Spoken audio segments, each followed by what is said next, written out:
իշխանական ներկայացուցիչներին այլ կուսակցությունների համագումարներին չենք տեսնում, արդյոք հանգամանքավոր անվտանգությունը իշխանական է լինելու հայտնավորված ներկայացուցիչ։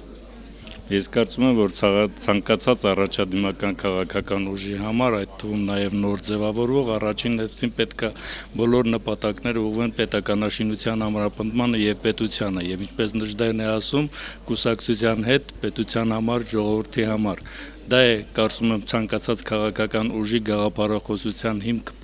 կարող է լինել, կարող է դառնալ նաև։ Իսկ Հայաստանի Հանրապետական կուսակցությունը իր հարաբերությունները ցանկացած քաղաքական ուժի հետ ցանկանում է ձևավորել քաղաքակիրթ ձևով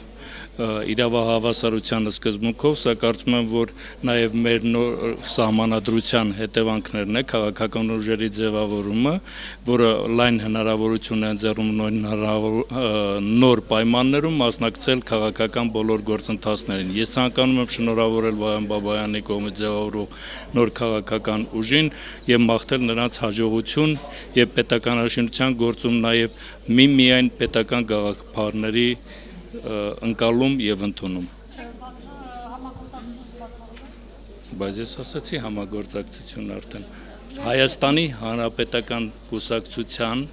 նպատակն է համագործակցությունը ցանկացած նոր ձևավորվող եւ գործող քաղաքական ուժերի հետ հավասարության պայմաններում։ Վերջերս կուսակցություններ շատ են բացվում, պարոն Մելիքյան, դուք ինչ եք կարծում, արդյոք կուսակցությունների քանակը շատ չէ Հայաստանի համար։ Կարծում եմ, որ դա ընթացքում արդեն կորոշվի, որ կուսակցությունը իր տեղը կգտնի քաղաքական դաշտում, որը կամ ինքնաոչնչացման ճանապարհով կգնա, կամ ուղղակի ժողովրդի կողմից չի ընկալվի եւ դուրս կմղվի քաղաքական դաշտից։ Դա կապված է այդ ամենը միայն նոր ձևավորվող քաղաքական ուժերի գաղափարախոսությունից եւ նրանց գործունեությունից։